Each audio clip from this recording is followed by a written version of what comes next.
Hello and welcome to another special Unsourced Wall production. As we kick off October, I felt like it'd be fun to get things rolling with a comic horror themed video. So we're going to be talking about one of my very own favorite crackpot theories and whether or not it was vindicated last year.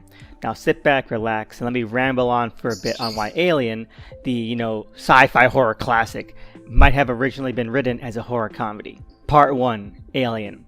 Now, I don't think I need to explain much about Alien. It's a horror classic that spawned a multimedia franchise that still persists to this day, with everything from retail action figures, video games, and an upcoming television series on a major cable network.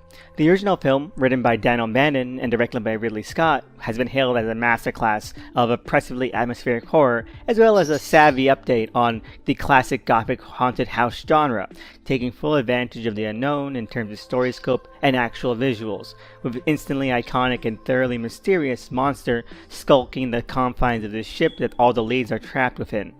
So, thanks to Scott's own directorial eye and some searingly unforgettable art production and production design, the movie continues to hold the same potency it had as when it was first released. So my, big crackpot theory is that it was originally a horror comedy. Part 2. Dan O'Bannon and the Dark Horse Scripts. Let's double back to screenwriter Dan O'Bannon for a second, because it's really him that is the cornerstone of why I started to think this. For those of you who might not know, Dan O'Bannon's career wasn't exactly the most prolific. Other than Alien, his most notable credits being his student film collaboration with John Carpenter titled Dark Star, a couple of short stories that were included in the Heavy Metal movie, and Return of the Living Dead, most of which were comedies. Dark Star being a slight satire and spoof on the hard sci-fi trend of the 70s, and Return being a bitter and unrelentingly depressing dark comedy that is also just a silly kind of laugh riot. Now, what would any of this have to do with Alien, which wears this horrific vibe and atmosphere on its sleeve? Well, that has to do with the iconic adaptation of a film that Dark Horse released in 2019 that is supposedly based much more on O'Bannon's original script and ideas.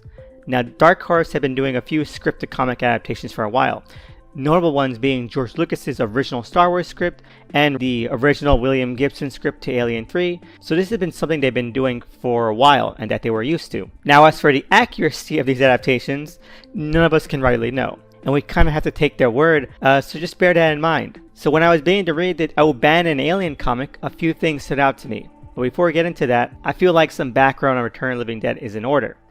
Part 3. The relentless absurdity of Return of the Living Dead. Return of the Living Dead is one of the strongest horror comedies ever made because how much stock it puts into either side of the subgenre. With its over-the-top and colorful cast of characters and immensely energetic soundtrack, not only is it just fun, but due to the grim circumstances and how intensely convoluted the stakes of the plot become, as things just continually escalate past any semblance of hope, it gets insanely dark really quickly.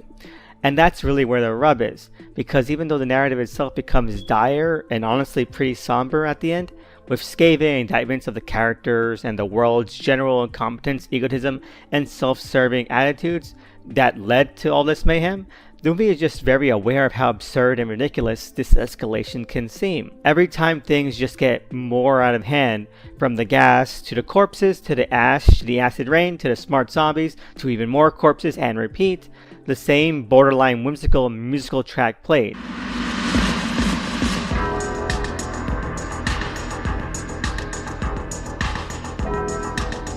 Just to underscore and emphasize how silly something as horrible and dread-inducing can be due to how ridiculous the circumstances that brought it about are. And I guess, that brings us to Alien. Part 4, Alien, the comic. It's basically the same damn setup. Now, from a tone standpoint, there's a lot more gags in the comic than the movie, some subtle and some very overt. A couple of the overt ones include rather darkly humorous set pieces like the crew having to draw straws whenever they have to do something dangerous about the alien, or the accidentally overly grisly death when one of them gets caught in a trap by the alien, and stuff like that, which fit right at home with some of those zany set pieces in Return of the Living Dead. And then there's the more subtle things, which is, well, much like how in Return of the Living Dead, it's this morbidly comedic aspect to the movie that a lot of the problems are caused by the human characters themselves. If only Frank hadn't been careless with the tanks. If only they had called the emergency hotline sooner. That kind of thing. It's a comedy of errors. In Alien, A big point of contention with the film for decades now is that the crew of the Nostromo is kind of dumb. That Kane was an idiot for getting so close to the eggs. That Dallas was a moron for laying them back in despite Ripley's calls for quarantine. You know, stuff that just seems kind of contrived when you're looking at things from a strictly horror perspective. But that slot right in to what we already know of as O'Bannon's madcap sensibility. This actually extends past the Alien film itself, as we see ideas and plot beats that will be used in later movies in the franchise like Prometheus, such as the foolhardy and completely unequipped expeditions onto alien terrain and in alien atmosphere without protective gear, seem to have originated from O'Bannon's script. And again, while that was lambasted when Prometheus was first released because it was meant to be a more lofty and a little more serious movie, is it really that far off from the self-awaringly reckless stupidity shown in Return? But here's the clincher for me, and it might sound like the most frayed tangent ever, but bear with me. Now, one of the things that makes Alien such a powerful and instantly memorable movie monster is the enigmatic nature in which it exists. That perfectly strange and, well, alien way that its life cycle goes from egg to facehugger to embryo to chestburster to molted and then somehow back to egg.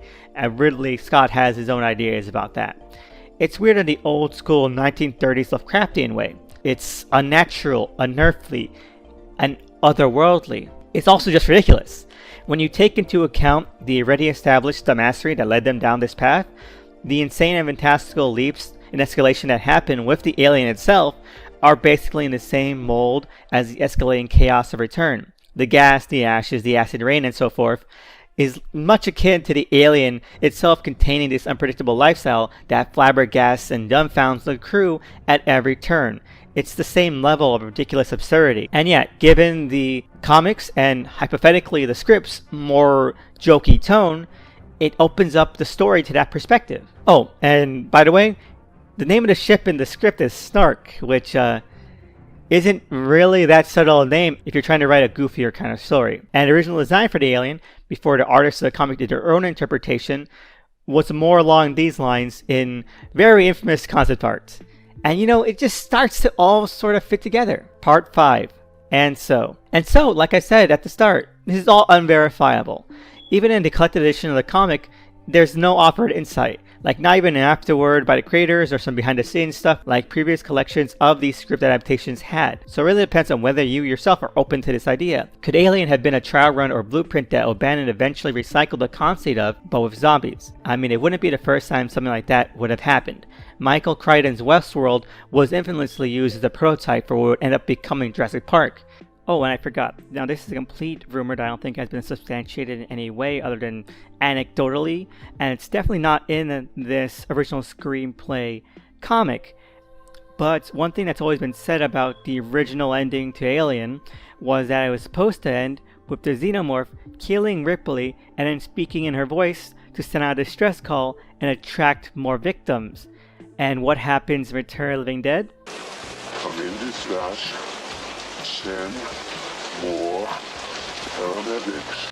I feel like this really does come across as this being a blueprint. And in the end, it's just something to think about, and I think it's really fun. I love the movie, and I love the comic, and as Halloween season starts up, whether or not you're into movies or comics, I recommend checking either out. It's really fun, and yeah, I hope you enjoyed this crazy idea, and let me know what you think about it in the comments below. Like and subscribe, and also check out all the links below as well, because I think you have real fun.